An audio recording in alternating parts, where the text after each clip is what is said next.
Today, we're going to talk about the Hills phase. The Hills phase of selection, which is also known as, to the DS, the directing staff, as aptitude. All right? Aptitude means you're either good enough to continue or you're not. All right? That's the bottom line. Nobody throughout this period of selection is really going to pay much attention to you. They don't care if you're this, that, or the other. They couldn't care what cat badge you are. They just want to know that at the end of this, you've got the aptitude to be able to get from A to B.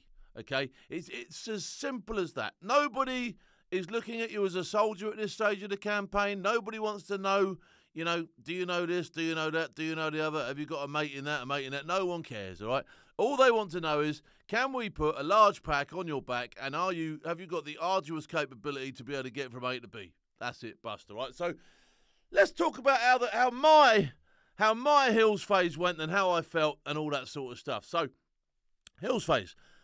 I'm going to say now, when you drive down to Brecon and you're going to join the course, there is a little bit of anticipation inside you, butterflies, that sort of stuff. You're a bit nervous, honestly. You're thinking to yourself, this is now, I'm entering a new world here, and this is like, this is for me personally, it was a dream to be doing this. So, I was fully committed before I went, but driving down there, you're thinking to yourself, this is going to be tough, and you know what's coming. You know that you've got umpteen months worth of absolute beastings, and you're on day one. Do you know what I mean? You've not stepped a foot on the ground, so you got that at the back of your mind straight away. You also know that you're going to be under intense scrutiny from day one to, a year into being in the Sabre Squadron, really. You're going to be in intense scrutiny and probably scrutiny for the rest of your life, to be honest. You know what I mean? So there you go. Welcome to the world of SF. Anyway, that said, we drove down there. I drove down there on my own in the end because a friend was going to come with me, but he didn't. I got there. And I remember getting there on day one, and it was like you had a time slot to get there between sort of like 12 and 4 in the afternoon or something like that. I think it was a Sunday. I can't be 100% sure. I can't remember, to be honest. But we had a time slot to get.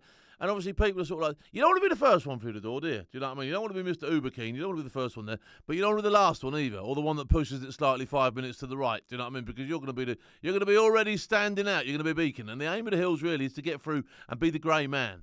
At the end of the Hills, if they don't really know your name or know who you are, you've done a good job, all right? So like I say, turning up sort of like midway through the afternoon and blending in with everybody else, that's a good thing. That's a winner's approach, right? So I got down there for about 1:30 in the afternoon, I think. I got there, and I remember it was already been a hive of activity, and people are sort of like signing in. You go to a reception desk, you sign in there, they've got your name, then you get sent to another desk, you get this, you get that. You got a little few pieces of kit to get out from the store, and there's a bit of admin to be done. And you're told where your room's going to be, where you're bunking, who you're bunking, all that sort of stuff. So all that sort of stuff is going on, and all afternoon for me, I think it's just a bit of a blur, to be honest. You were running around, you were doing this, you were doing that. At this stage, you don't know who's who either, because all the staff are in sort of like tracksuits and that. So mind your P's and Q's is what I'm going to say, because you could be speaking to anybody, and you should have that attitude. Anybody, you shouldn't be just behaving because the DS are about. You should be treating everybody the same. That should be part of your repertoire before you get there anyway. And it's certainly something they'll be looking at. If you running around, and giving it to everybody, then that's probably not the most sensible thing to be doing. But I was moving around, got me accommodation, started to unpack my kit a little bit. At this stage, I thought, well, I'm not going to unpack everything because I don't know how long I'm going to be here for, and that really is the case. So I'd made my bed, I'd put my mattress cover on, I'd made me bed down and all that sort of stuff, got a few bits and pieces there. And then I went and sat up the naffy, and I remember the naffy was absolutely horrendous. There was probably 300 plus blokes who'd got in that afternoon. You're now anticipating the next day's activities, which was some briefings to start off with, but you're in the naffy that night, and there's all sorts going on. There's retreads, there's blokes that have been before, they're in the naffy. You've got guys who've never been there, you've got guys from across the board, loads of paratroopers, you've got people from corps, we had a submariner on our course, you know what I mean? You've got people from all different realms, all different walks of life, all in the naffy. Some people in there gobbing off. I remember there's a bloke, I nicknamed him in my own mind as Maps. He was always pulling maps out and telling people where they were going the next day. I thought, how do you know that? Do you know what I mean? You don't know nothing, son, do you? Anyway, there's all this activity going on in the naffy, and I remember walking in there, sticking me around the door. I had a quick cup of tea, and I thought, that's not for me. That ain't for me. I'm going back to the block club, do you know what I mean? But I couldn't settle in the block, so eventually I sort of like had a wander around camp and then went back to bed and got in my bed and slept. And that was my first day there. And I remember the next day we got up and you were straight into briefing. So, breakfast was early in the morning.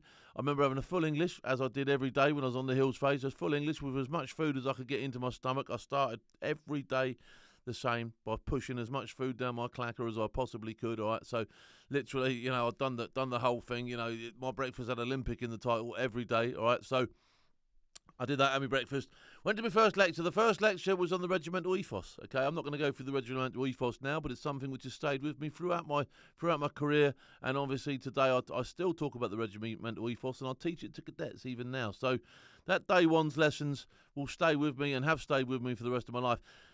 We did some basic navigation. We learnt about this. We learnt about that. We got given a do's and don'ts lecture. You do get a do's and don'ts lecture, don't you? When you're in the army, you get do this and don't do that, and you get a do's and don'ts, and that's how it is. And that's no different to any course you would ever go on in the military. On day one, route one, you're going to get a do's and don'ts lecture, and selection is no different. Do you know what I mean? Do this, don't do that. That's it, bust, all right? And at the end of it, it's in black and white, isn't it? So if you break the rules, you can expect a tap on the shoulder and be sent back home. That's the way it is, isn't it? So there was that. And then in the afternoon, we did a BFT. I call that a big fat twat, but it's the basic fitness test. And it was literally a mile and a half out squatted. We went up to Senley Bridge. For those that know Senley Bridge, you drive up the hill just after the cattle grid in the lay-by there. We got out of the trucks. We formed up in a squad. Boom, went straight into a BFT. We ran for a mile and a half in one direction as a squad. We ran as quick as you could back on your own.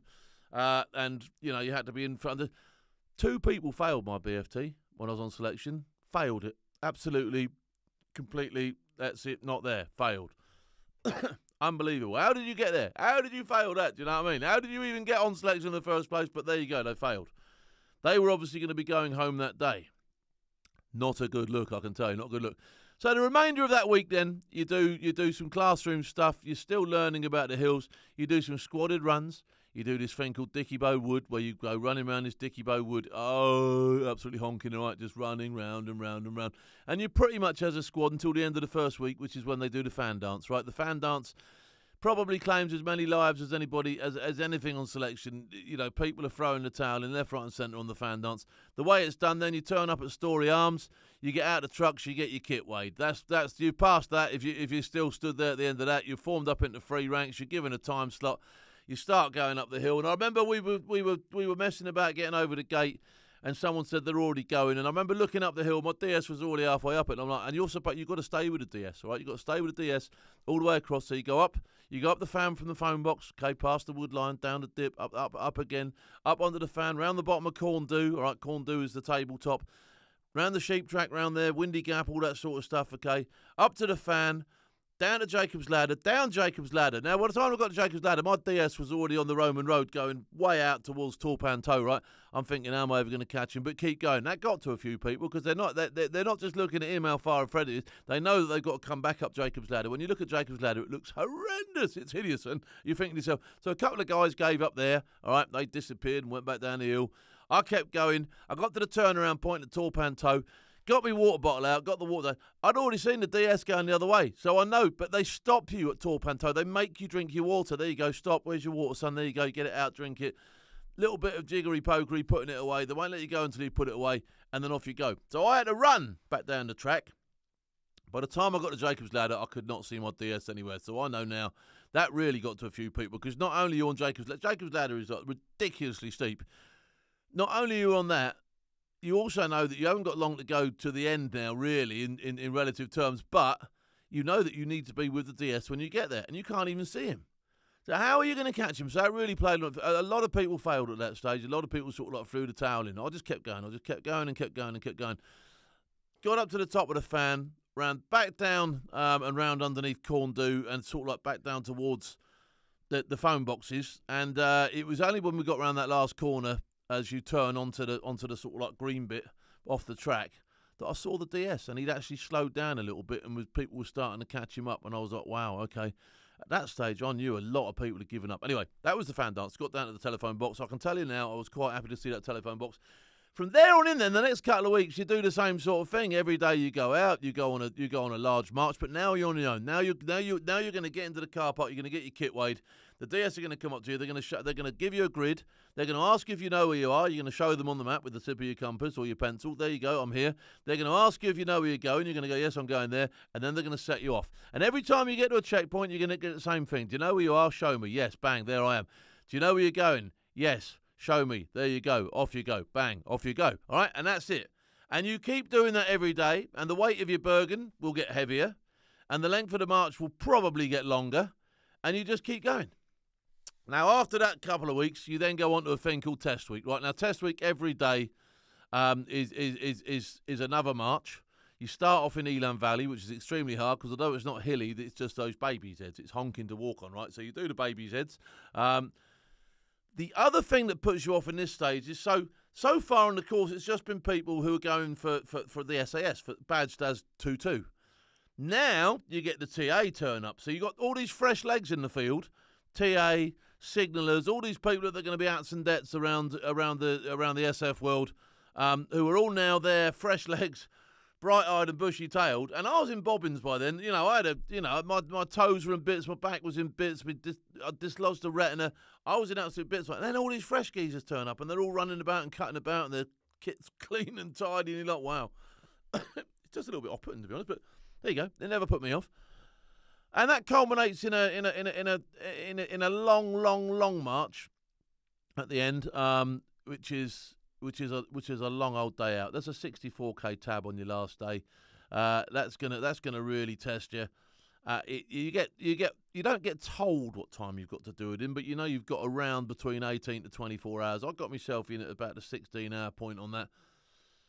It was a long day. Again, the emphasis wasn't on navigation by this time, all right? So they set us all off roughly at around sort of like, although you was in groups, you got set off in groups at the same time, and you just made your way up the hill, and you just slogged it all day. You just slogged it all day, all the way. You know, you visited all the sites, the top of the fan, 264, VW Valley, backwards and forwards, all that sort of stuff. And again, every time you got to a checkpoint, do you know where you are? Yes. Do you know where you're going? Yes. Off you go. See you later. Bang. Off you go. Do you know what I mean? So at the end of that day, you got back to the Ford tunnel. You hadn't been told then if you'd passed or failed. You literally just got right on the truck, waited till the truck was full, went back to the camp. When you got back to the camp, that night, throughout the night, people were being woken up, tap on the shoulder. There you go, son, you failed. There you go, son, you've passed. Whatever, okay? So by the next morning, some of the people were going to Hereford, some of the people were going home. And that was the deal. That was the hills. That was it, over. That was the sort of like, wow. All that anticipation, all that like worry, all that thing, at the end of that, you were under no illusions. You're either going home or you're not. And luckily, I say luckily, well, the hard work was a little bit of luck, but I was still on the course and I was still going. I'll tell you what I'll do. Next series then, I'll tell you all about the preparation for and my trip to the jungle, which for me is selection proper.